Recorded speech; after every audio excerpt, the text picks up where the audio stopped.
Salam sejahtera, terima kasih karena bersama dengan saya di Nazilin Unity Channel. Kali ini satu lagi berita paling buruk untuk Parti Bersatu yang dipimpin oleh Muhyiddin Yassin. Keputusan ini pastinya paling mengecewakan Parti Bersatu. Diingatkan Parti Bersatu makin kuat, tapi nampaknya makin menemui jalan buntu. Kali ini mereka terima berita buruk, keputusan buruk daripada Sabah. Apabila PRN 17, GRS telah menolak kerjasama dengan Bersatu dan Pejuang. Dengan kata lain, netizen kata, baguslah, jangan terlampau banyak lagi parti, kata mereka. Dan ada netizen daripada Sabah, para pengikut politik yang ada di Sabah, bercakap-cakap di kedai kopi, di mana-mana lah. Mereka kata, jangan lagi ditambah parti komponen dalam GRS, cukup sudah. Ahli dalam komponen GRS itu terutamanya parti tempatan, kata mereka. Lebih baik parti tempatan saja dan jangan lagi dimasukkan parti-parti bukan tempatan. Karena kita tahu Parti Bersatu itu adalah parti nasional, bukan parti tempatan, bukan parti lokal. Pejuang juga begitu. Ianya daripada parti kebangsaan, bukan daripada lokal. Yang lokal ni yang ditubuhkan di Sabah. Pusatnya di Sabah, berpusatkan di Sabah dan pusat pentadbirannya di Sabah. Itulah parti lokal. Jadi ramai yang setuju dengan tindakan GRS menolak kerjasama dengan Bersatu dan Pejuang. Mereka mengambil contoh paling mudah apa yang berlaku di Sarawak. Apabila GPS turut tidak ada kerjasama dengan mana-mana parti daripada Semenanjung Malaysia. Mereka adalah parti lokal atau parti tempatan. Gabungan Rakyat Sabah GRS tetap dengan pendirian menolak kerjasama dengan parti lain dari Semenanjung bagi menghadapi pilihan raya ke-17. Ketua penerangannya, Datuk Janiston Bangkuai berkata, tiada sebab untuk GRS menjalin kerjasama dengan parti lain memandangkan ia kini serasi dengan Pakatan Harapan PH Sabah dalam mentadbir negeri. Katanya, pendirian GRS itu juga mengambil kira keyakinan rakyat Sabah terhadap gabungan berkenan dalam meneruskan usaha yang dirancang ke arah membangunkan negeri. Mengambil kira keyakinan rakyat kepada GRS dan keserasiannya dengan PH Sabah dalam mentadbir negeri, tiada sebab untuk gabungan parti tempatan itu menjalin kerjasama dengan parti lain yang berpengkalan di Semenanjung, katanya dalam satu kenyataan. Bang Kuai mengatakan pendirian GRS itu susulan kenyataan Presiden Parti Pejuang Tanah Air Pejuang Datuk Seri Mukriz Mahathir kemarin yang menyuarakan minat partinya bekerjasama dengan GRS. Semalam Presiden Parti Pribumi Bersatu Malaysia Bersatu pula, Tan Sri Muhyiddin Yassin pula, menyatakan akan meneliti sama ada mahu bekerjasama dengan parti lain termasuk GRS pada PRN 17 nanti. Bang Kuai yang juga Ketua Penerangan Parti Bersatu Sabah PBS berkata, GRS akan menumpukan usaha merealisasikan agenda Sabah Maju Jaya dalam membangunkan negeri dan menyatu padukan rakyat. Pada masa sama, katanya GRS juga akan terus memperkukuhkan lagi kerjasama sedia ada dengan Pakatan Harapan Sabah, memandangkan gabungan itu amat selesa dengan Pakatan Harapan Sabah dan rakan-rakan lain sedia ada dalam kerajaan GRS PH+.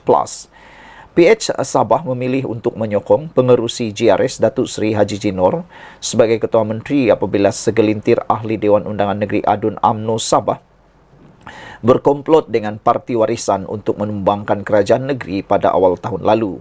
Keputusan PH Sabah menyokong Haji Ji sebagai Ketua Menteri Sabah didorong kebimbangan terhadap momentum membangunkan Sabah akan terganggu disebabkan keadaan politik yang tidak stabil akibat tindakan pihak yang mahu menggulingkan kerajaan. Katanya mengulas lanjut, Bang Kuai berkata GRS melihat hasrat Pejuang dan Bersatu untuk bekerjasama sebagai tanda keyakinan mereka terhadap keikhlasan dan kesungguhan gabungan parti tempatan itu menerajui kerajaan negeri. Sebagai gabungan parti tempatan, GRS akan sentiasa berpandu kepada pandangan dan sentimen rakyat Sabah dalam membuat sebarang keputusan. JRS amat menghargai sambutan positif dan perasaan selesa majoriti rakyat Sabah terhadap kerajaan JRS PH Plus, katanya lagi. Sekian dulu untuk kali ini. Jangan lupa ikuti terus ulasan selepas ini. Salam sejahtera, terima kasih kerana bersama dengan saya di Nazilin Unity Channel. Saya mulakan isu kali ini dengan komen daripada netizen berkait isu kali ini. Netizen mengomen isu kali ini, kata mereka, belum pernah kami dengar ada parti politik yang membuat seperti satu ugutan kepada para pengundi.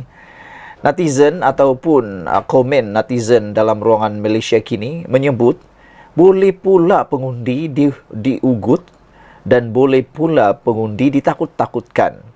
Kata mereka, sejak bila pula pengundi boleh ditakut-takutkan oleh parti politik yang bertanding? Dulu, kata netizen, pengundi yang boleh menakut-nakutkan calon atau parti politik dengan mengugut, kami tak undi anda. Atau diugut, kami tak akan turun undi. Itu antara kata-kata netizen dulu. Sekarang terbalik sudah pula. Manakan tidak?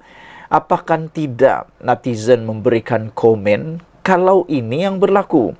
Ada bukti, terus pergi ke SPRM saja, kata netizen.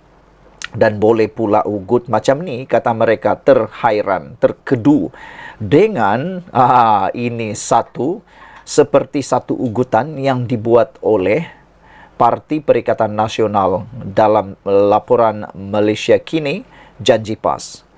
Dengan mengatakan kalau Pakatan Harapan menang, Perikatan Nasional akan filekan petition.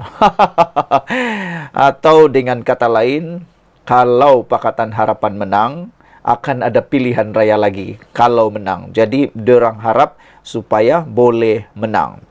PAS melontarkan amaran awal bahawa mereka pasti akan memfilekan petition sekiranya calon Pakatan Harapan memenangi pilihan raya kecil PRK pada Sabtu ini.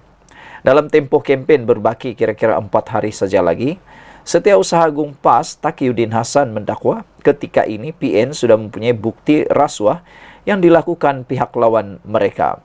Justru Taqiyuddin menyarankan agar pengundi di Kuala Kubu Bahru memilih Perikatan Nasional dan memenangkan calon mereka, atau berdepan dengan kemungkinan satu lagi PRK diadakan jika petition berkenan diterima. Malangnya saudara-saudara sekalian, untuk pengetahuan anda semua, petition ini bukan semestinya diterima apalagi dibicarakan. Kerana duluannya sudah ada. Yang mana kalau ikut duluan atau kalau ikut kes yang telah berlaku sebelum ini, pembatalan petition pernah berlaku. Untuk rekod sebelum ini, 2 petition telah diterima Mahkamah Pilihan Raya yang menyaksikan 2 calon PAS PN dibatalkan kemenangannya masing-masing di Kemaman dan Kuala Terengganu. Tetapi pembatalan yang seterusnya juga ialah apabila ada juga yang tidak dibatalkan, yang mana ada satu petition yang tidak diterima oleh Mahkamah Pilihan Raya. Di mana? Saya sebutkan kepada anda.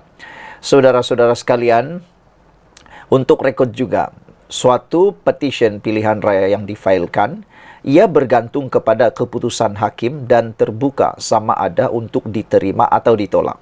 Saya bacakan sekali lagi. Bagaimanapun untuk rekod, bagi sesuatu petition pilihan raya yang difailkan, ia bergantung kepada keputusan hakim dan terbuka sama ada untuk diterima atau ditolak. BN juga pernah mengemukakan petition pilihan raya bagi mencabar kemenangan Abdul Hadi Awang bagi kerusi Parlimen Marang. Bagaimanapun Mahkamah Pilihan Raya di Terengganu menolak petition tersebut.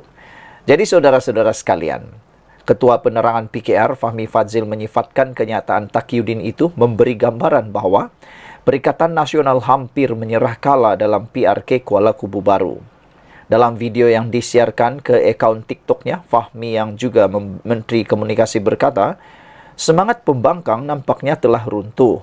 Saya membaca laporan media kenyataan Setiausaha Agung PAS Taqiyuddin, kata jika PH ditakdirkan menang, Jadi, ayat itu menunjukkan bahawa semangat PN telah runtuh dan seolah-olah mereka hampir bersedia untuk menyerah kalah, kata beliau lagi.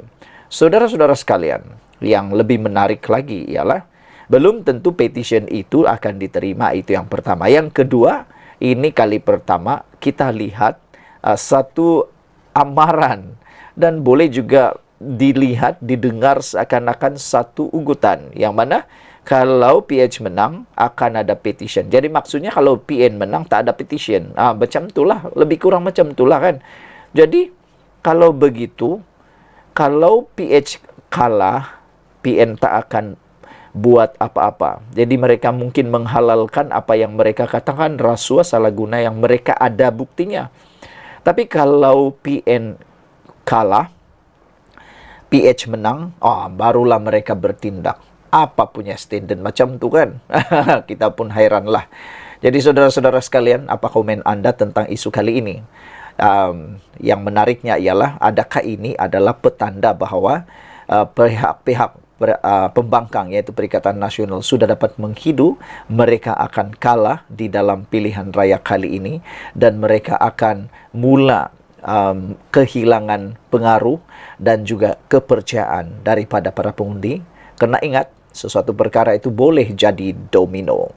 Kalah hari ini, kalah berterusanlah, terus dan terus dan terus dan terus. Sekian untuk kali ini. Jangan lupa tinggalkan komen anda, tekan butang subscribe. Bye-bye.